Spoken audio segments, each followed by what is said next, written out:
There is a silence that men carry. It is not a silence born of emptiness. It is not the absence of words, nor the failure of expression. It is a silence older than speech itself. A silence that grows like stone. Heavy, immovable, and yet somehow alive. When you sit by the fire, and you hear the rain tapping gently on the glass, you may think the quiet is still. But listen closely. The quiet is never empty. It is breathing. It is whispering. It is carrying memories that cannot be spoken aloud. Men know this silence. They carry it in their shoulders, in the heaviness of their breath, in the way their eyes drift toward the window, searching for something beyond the horizon. Women often ask, "What are you thinking?" And the man smiles. But behind that smile, behind that small gesture of reassurance, there is a silence so vast it cannot be translated. It is not that he does not want to share. It is not that he wishes to hide. It is simply that some truths cannot be carried by language. Some truths can only be endured in the weight of silence. There is a curve most people never see. The curve of time bending back upon itself. A man grows older. And with each year, the silence inside him does not shrink, it expands. It collects fragments. Moments never spoken. Apologies never given. Dreams never realized. And yet, within this silence, there is also tenderness, a reservoir of forgiveness too deep to name. To look into the eyes of a man who has lived long enough is to look into this silence. Women sometimes mistake it for distance. They think he has withdrawn, that he has closed the door. But the truth is stranger. He has not withdrawn, he has descended into himself, into the cavern of his own being, where words no longer serve, and where only silence has the strength to hold what has been lived. I have often thought about the way rain falls. Each drop, by itself, is nothing, but gathered, over years, it carves valleys, moves mountains, hollows stone. So too is a man's silence. Each moment he does not speak is small, invisible, but collected across decades.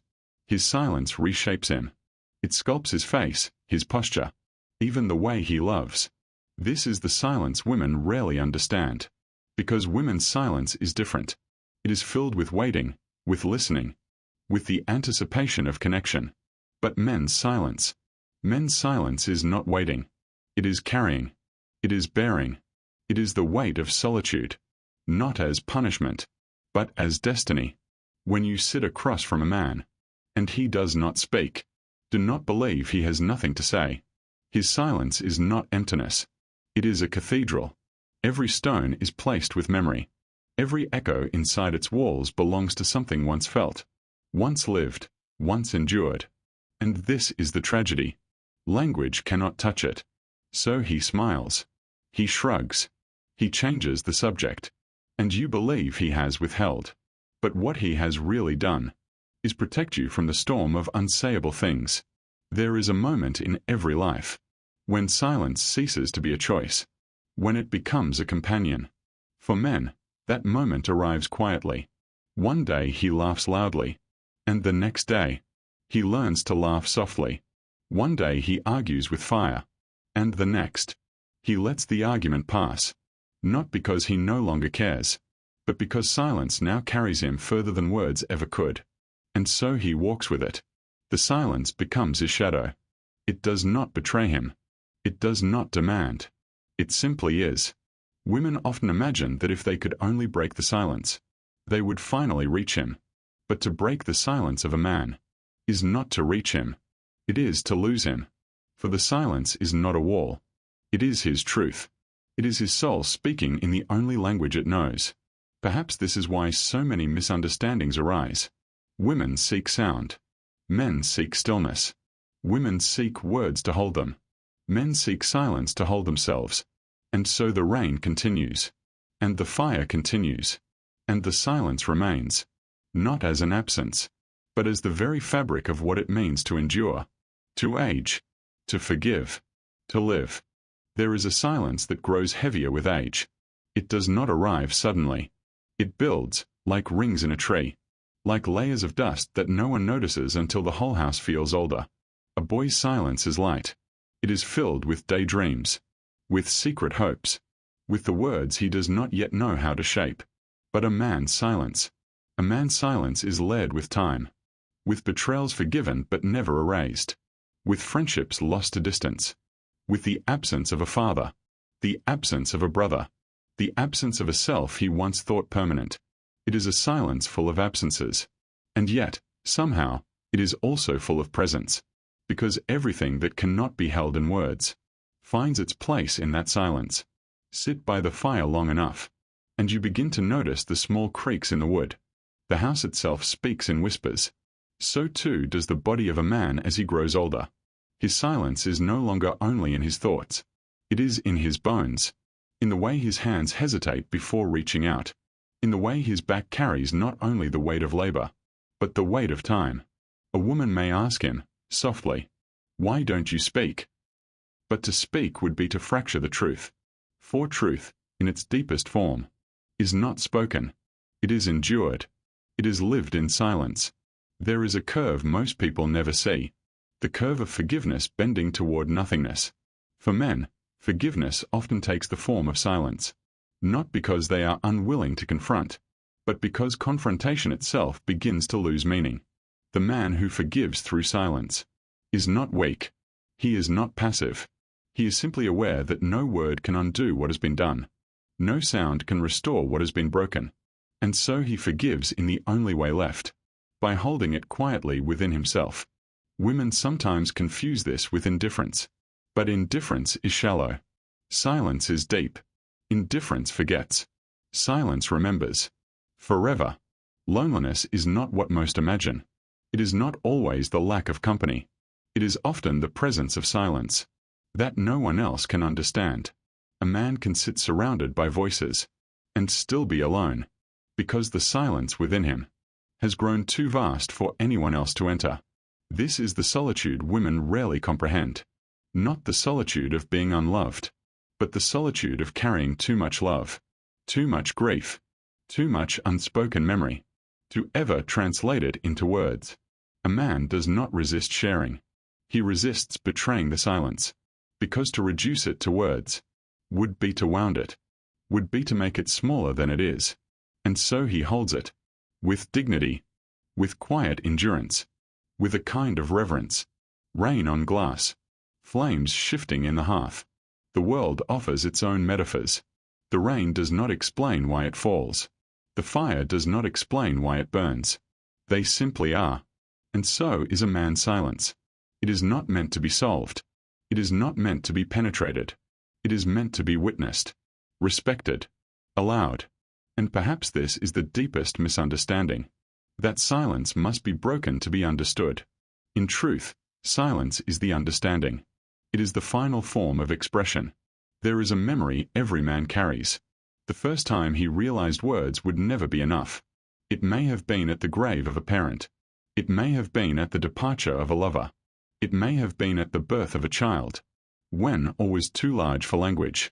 And in that moment, silence became sacred. This sacred silence is not selfish. It is not a wall to keep others out. It is a vessel, a container for all that cannot be spoken. A woman may see only the surface, a quiet face, a withdrawn expression, but beneath it lies an ocean. And oceans are not crossed by words. They are crossed by patience, by presence, by time. The older a man becomes, the more fluent he becomes in silence. His youth demanded sound. His middle years demanded action.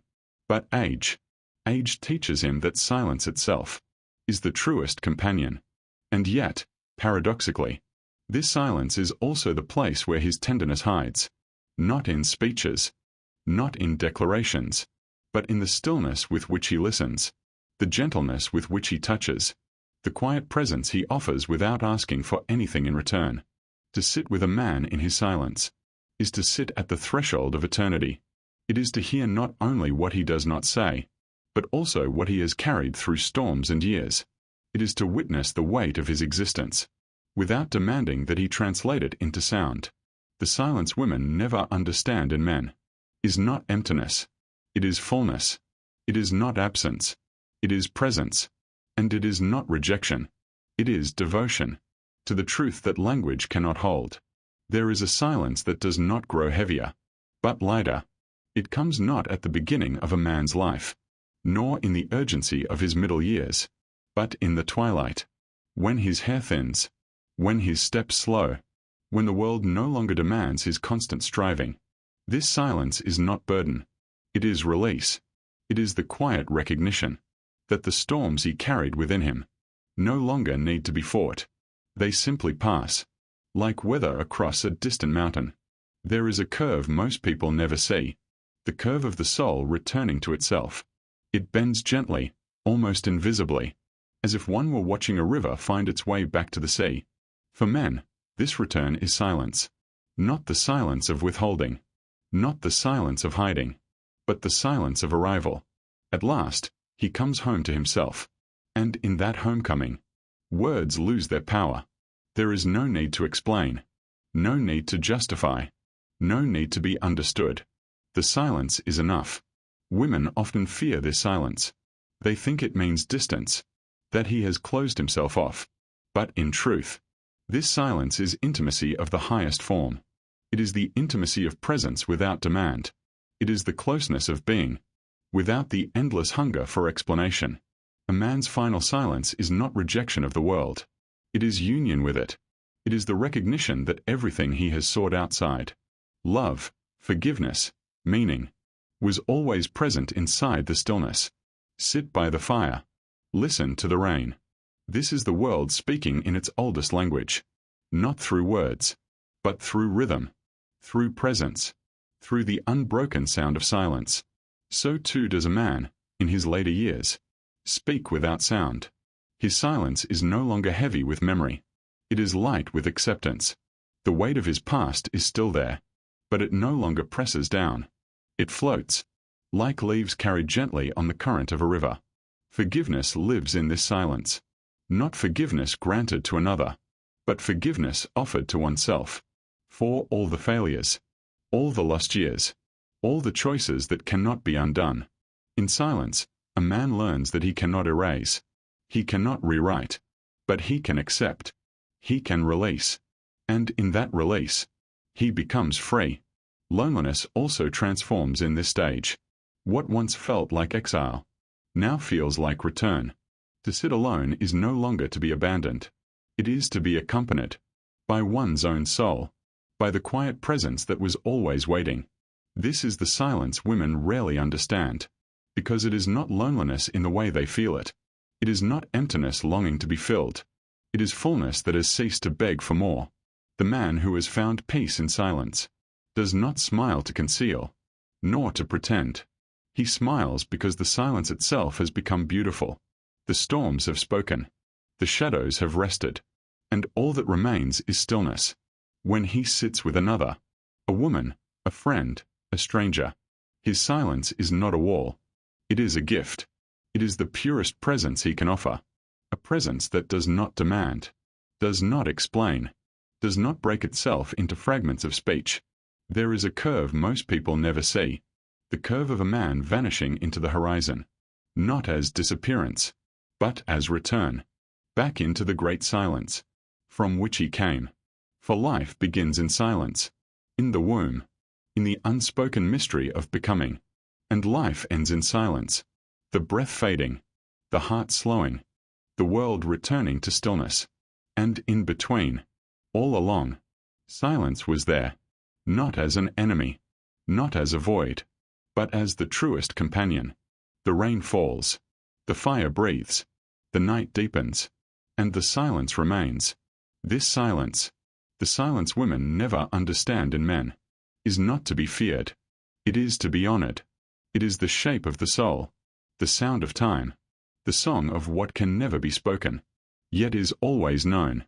And if you sit with it long enough, if you let it pass through you, if you listen without needing to translate, you may find that the silence of a man is not his alone. It is yours. It is ours. It is the silence of being itself.